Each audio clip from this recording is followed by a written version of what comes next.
Hello, magandang gabi po sa inyong lahat mga katropa. At ito po uli si Jokas. Magkwentuhan tayo. Pero bago ang lahat, kung di ka pa naka-subscribe sa channel ko, please subscribe, like and hit the bell button.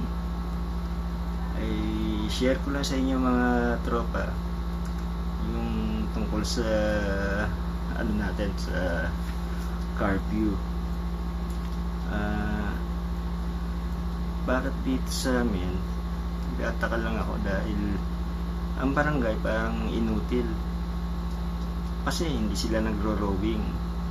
Hindi ba dapat nagro-rowing yan kasi nga pinatutupad natin ang curfew, pero bakit walang nagano, parang binabaliwala nila yung direktiba na yan ng pamahalaan ng Pangulong Duterte.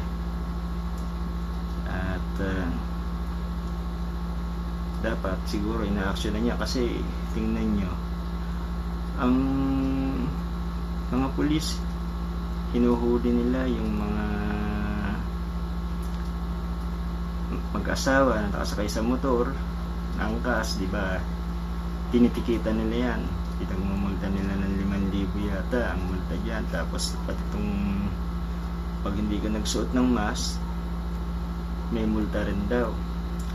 Pero bakit nagtataka ako bakit ganito ang ano dito sa lugar namin. Hindi na akong babanggit ng ano ng barangay. Napansin ko lang parang hindi na natutupad yung ano rito, hindi pinatutupad ng barangay yung curfew rito sa lugar na to. Kasi gabi-gabi, 10 oras na ng gabi, may nagiinuman pa sa karsada at bukas pa rin ang tindahan na binibili na nila alak. So ano masasabi niya mga katropa? Ano ba yan, yung nasa ng hostisya dyan, di ba? Pinupupuntahan ng pulis ng mga barangay, tatakbuhan, mamaya balik na naman. Bakit hindi nila hulihin kagaya ng ginagawa nila paghuli sa mga walang mask at walang mga sa mga motor na nakaangkas? Di ba mahigpit sila masyado sa mga ganun, hinuhuli nila, pinagmumulta nila. Di ba dapat lang pagmultahin din nila yan, hulihin nila at pagmultahin din nila dahil nilalabag nila ang curfew. O kayo na magano mga kabayan, mga katropa, kayo nang humusga kung tama yung mga ginagawa na yan. Ang barangay dito wala, parang tulog-tulugan, inutil eh. Hindi nila pinapansin yung mga ganyan, hindi nila sinusunod ang direktiba ng pamahalaan. Eh malaya yung mga loko rito, mag-inom mo sa kasada, wala pang mga masyon ha. Tapos mag-iihiyan pa sa pader ng may pader yung mga tarantado rito. Anong klaseng mga ano yan, di ba? Ang barangay, nasa barangay din kasi yan eh. Ang barangay dito hindi malaman kung ano ang pinaggagawa. Tulugan lang ng tulugan, naghihintay na lang sila ng ano, ng sahod. Tingnan nyo, di ba? Kayo na humusga kung anong klaseng barangay meron dito. Naghihintay na lang ng mga sahod.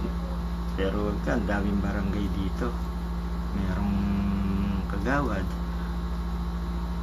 may Tanod, dito lang mga nakatira. Ano ginagawa? Wala, tulugan, nagpapalakihan ng tiyan, baliwala sa kanila. Eh kung hindi nila ano yan, dapat i-abolish na yung mga barangay na yan kasi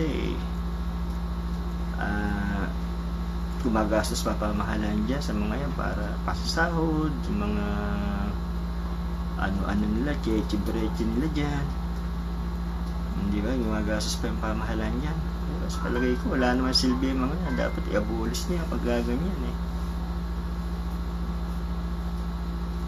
Yung dapat ng mga pulis, well, sila na lang ang nag-ano, ipatupad nila yung direktiba na ng pangalan natin. Dapat sila magpapatupad niyan.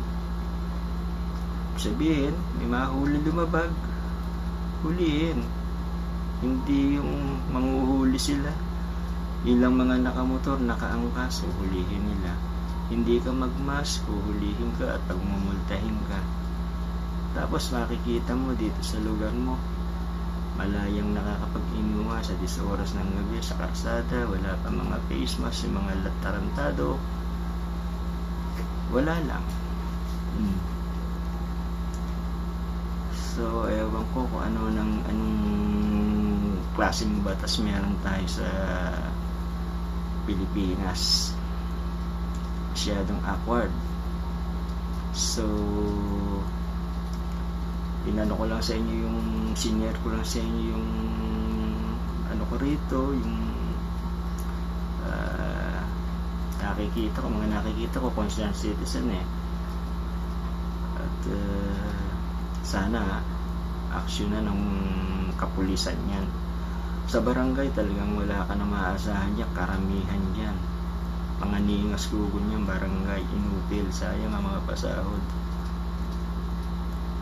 Naglagay sila ng mga tanod, ng ano ginagawa, nagsisitulugan sa oras ng duty, hindi nag-iro-robing, walang nagro-robing.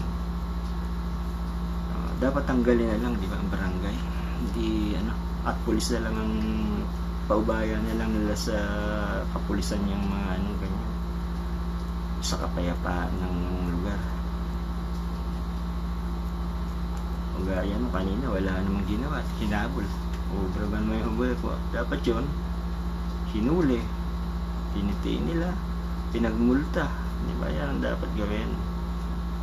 Pagaya din sa ginagawa nila, paghuhuli sa mga motorista na nag-aangkas, sa mga tao na nakakalimutan magmasa labas, dapat patas. Hindi patas ang ang batas So yun lang, sinare ko lang sa inyo mga kababayan, mga katropa. At tulog na tayo. Bukas ulit mga kabayan. At magandang gabi sa inyo lahat. Salamat sa panonood nyo ng video ko. Sana may makapuna at makarating sa mga kinaukulan para naman malutas yung mga problema sa ganyan. Kasi isa pa nga pala yung droga na yan, kalatan droga, lalong kumakalat. Sana gawa ng paraan ng pulis, ng kapulisan natin yan. Sana yan ang unahin nila imbis na kung ano-ano. Dahil pag may droga sa lugar, sa isang lugar, walang asenso ang bayan.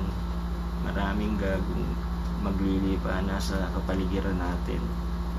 Wala tayong asenso. Sige na po mga katropa.